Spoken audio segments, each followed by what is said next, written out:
السلام علیکم ورحمۃ اللہ وبرکاتہ۔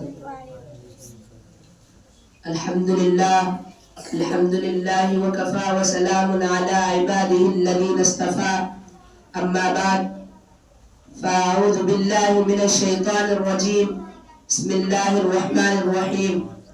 ان اللہ لا یغفر ان یشرک بہ ویغفر ما دون ذلک لمن یشاء ومن یشرک باللہ فقد افتری اثما عظیما۔ انداز بیاں گرچہ بہت شوق نہیں ہے، انداز بیاں گرچہ بہت شوق نہیں ہے، شاید کہ اتر جائے تیرے دل میں میری بات۔ محترم بزرگوں اور دوستوں، آپ دنیا پر ایک نگاہ ڈالیے، لوگوں کی آوازوں کو سنیے، آس پاس کی صداؤں پر دھیان دیجئے، آپ کو ایک آواز سب سے زیادہ سنائی دے گی، وہ ہے حقوق طلبی کی آواز۔ ہر شخص دوسرے سے اپنے حق کا طلبگار ہے، ہر شخص کی زبان پر شکوہ ہے کہ اس سے اس کا حق نہیں ملتا، اس کے حقوق دبائے جا رہے ہیں، اس کا استحصال کیا جا رہا ہے، اس کے ساتھ ظلم و زیادتی ہو رہی ہے۔ آقا کو شکایت ہے کہ اس کا ملازم اس کے حقوق ادا نہیں کرتا، ملازم کو شکوہ ہے کہ آقا اس کی محنت کے مطابق اس کا حق نہیں دیتا۔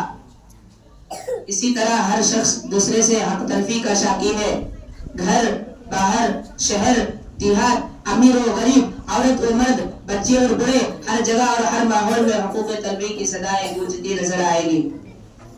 میرے عزیز دوستو، ہمیں غور کرنا چاہیے کہ ہم اپنے حقوق حاصل کرنے کے لیے کس قدر تگ و دو کرتے ہیں، کتنی محنت اور دوڑ دھوپ کرتے ہیں۔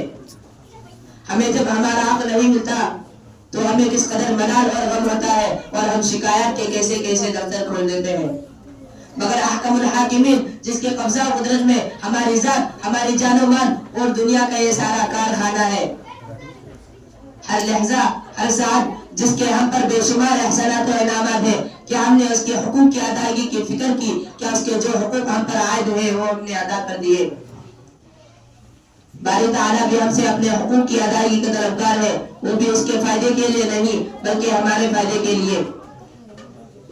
کیا ہم نے اس کی طرف دھیان دیا اور کتنی مرتبہ دھیان دیا؟ کیا ہم نے اس کی طرف توجہ کی اور کب توجہ کی؟ اگر ہم اللہ کے حقوق کو ادا کرنے والا نہ بنیں گے تو کیا اللہ ہم سے خوش رہے گا؟ کیا اس کی رضامندی ہمیں حاصل ہوگی؟ کیا اللہ کے حقوق طلب کرنے کے بعد ہم اللہ کے غضب و غضب اور اس کی زبردست پکڑ سے بچ سکیں گے؟ نہیں، ہرگز نہیں۔ محترم دوستو، ہماری سب سے پہلی ذمہ داری یہ ہے کہ ہم اللہ کو پہچانیں، پھر اس کے حقوق کو پہچانیں، اور حقوق پہچاننے کے بعد جان و تن سے اس کی ادائیگی میں لگ جائے۔ اس کے بغیر نہ ہمیں دنیا میں کامیابی مل سکتی ہے نہ آخرت میں۔ اللہ کا سب سے پہلا حق یہ ہے کہ ہم اس کے ساتھ کسی کو شریک نہ ٹھہرائیں، اسے یکتا و بے نیاز تسلیم کریں۔ ارشاد باری ہے، قل هو اللہ احد اللہ الصمد۔ اے نبی صلی اللہ علیہ وسلم، آپ کہہ دیجئے کہ اللہ ایک ہے، اللہ بے نیاز ہے، اللہ کی ذات یا صفات میں کسی کو شریک و ساجی قرار دینا شرک ہے، اور شرک سب سے بڑا ظلم ہے۔ ان الشرک لظلم عظیم، بے شک شرک سب سے بڑا ظلم ہے۔ ہر گناہ کی بخشش ہو سکتی ہے مگر شرک کی بخشش نہیں ہو سکتی۔ ارشاد ربانی ہے، ان اللہ لا یغفر ان یشرک بہ ویغفر ما دون ذلک لمن یشاء ومن یشرک باللہ فقد افتری اثما عظیما۔ بے شک اللہ نہیں بخشے گا اس بات کو کہ اس کے ساتھ کسی کو شریک ٹھہرایا جائے، اور بخش دے گا اس کے علاوہ جو چاہے گا، اور جو اللہ کے ساتھ شریک ٹھہرائے اس نے بہت بڑا گناہ کا ارتکاب کیا۔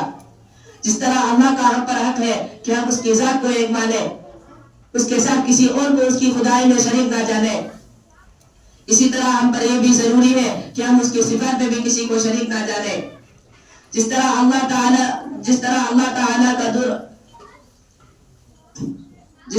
تعالیٰ کو دور و نزدیک کی خبر ہے، ہر کھلی اور چھپی چیز کا علم ہے، کسی اور کے متعلق ہمارا یہ عقیدہ نہ ہو۔ جس طرح اللہ تعالیٰ کے قبضہ و تصرف میں یہ ساری کائنات اور اس کا نظام ہے، وہ اس میں جیسے چاہتا ہے بناتا اور بگاڑتا ہے،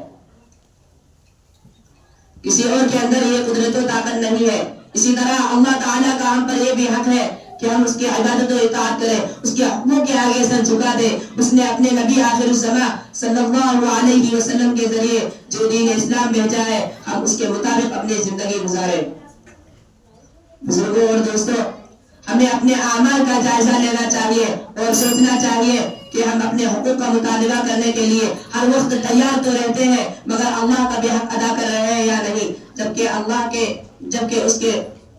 اللہ تعالیٰ کے احسانات و انعامات کا تقاضا ہے کہ ہم اس کے حقوق کو سب سے پہلے اور سب سے زیادہ ادا کریں۔